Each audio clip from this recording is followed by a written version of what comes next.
warahmatullahi wabarakatuh. Saya Ila Zikria Fuadi dari kelas 02 SKP 011, jurusan akuntansi S1. Pertama-tama, saya ucapkan terima kasih kepada Bapak Anas Syekhamud selaku dosen pembimbing mata kuliah Pendidikan Kewarganegaraan. Saya membuat video ini untuk memenuhi tugas individu yang menjelaskan tentang Pancasila.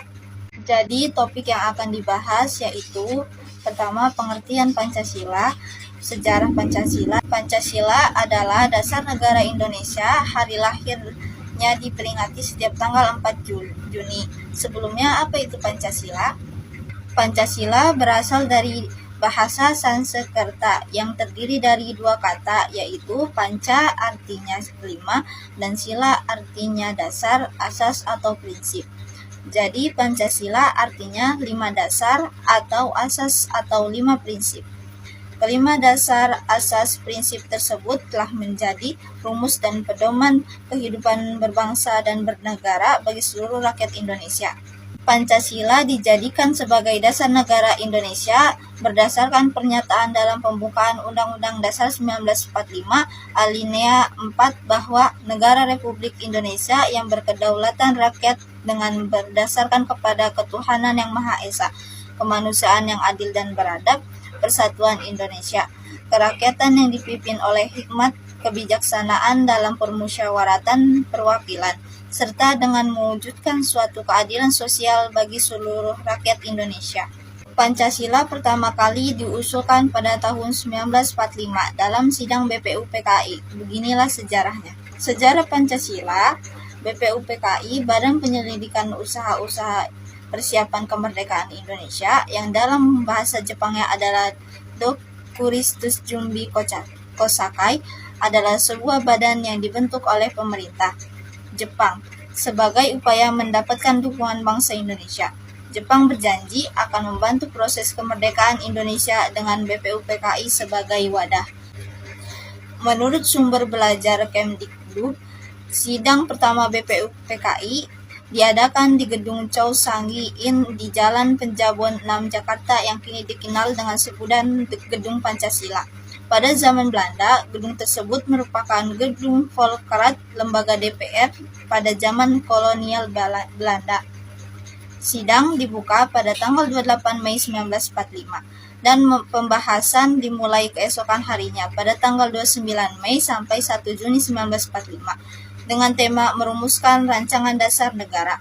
Pada sidang pertama ini terdapat 3 tokoh yang mengajukan pendapatnya tentang konsep dasar negara, yaitu Mr. Muhammad Yamin, Mr. Soeporno, dan Ir Soekarno. Barulah pada hari terakhir, yaitu tanggal 1 Juni 1945, Ir Soekarno mengusulkan 5 asas yang dikenalkan sebagai Pancasila. 5 asas usulan Soekarno yaitu 1. Nasionalisme kebangsaan Indonesia, 2. Internasionalisme perikemanusiaan, 3. Mufakat dan demokrasi, 4. Kesejahteraan sosial, dan 5. Ketuhanan yang berkebudayaan. Dengan kelima rumus konsep dasar ini dan pengenal istilah Pancasila, akhirnya hari tersebut ditetapkan sebagai hari lahir Pancasila pada tanggal 1 Juni 1945.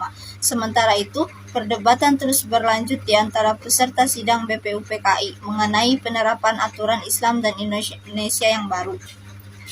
Sampai akhir sidang pertama, masih belum ditemukan kesepakatan untuk perumusan dasar negara, sehingga akhirnya dibentuklah panitia kecil untuk menetapkan dasar negara ini. Akhirnya dari hasil diskusi panitia 9 pada 22 Juni 1945, lahirlah Piagam Jakarta, yang di dalamnya termasuk rumusan dasar negara. Rumusan dasar negara berdasarkan Piagam Jakarta yaitu 1. Ketuhanan dengan kewajiban menjalankan syariat Islam bagi pemeluk-pemeluknya, 2. Kemanusiaan yang adil dan beradab, 3. Persatuan Indonesia, 4. Kerakyatan yang dipimpin oleh hikmat kebijaksanaan dalam permusyawaratan perwakilan, 5. Keadilan sosial bagi seluruh rakyat Indonesia. Setelah dilakukan perubahan pada rumusan sila pertama menjadi ketuhanan yang Maha Esa, akhirnya alinea keempat dari naskah Piagam Jakarta dijadikan dasar negara bernama Pancasila. kelima sila Pancasila yaitu 1. Ketuhanan yang Maha Esa, 2. Kemanusiaan yang adil dan beradab, 3. Persatuan Indonesia, 4. Kerakyatan yang dipimpin oleh hikmat kebijaksanaan dalam permusyawaratan perwakilan, 5. Keadilan sosial bagi seluruh rakyat Indonesia. Cukup sekian yang bisa saya sampaikan, kurang lebihnya mohon maaf. Wassalamualaikum warahmatullahi wabarakatuh.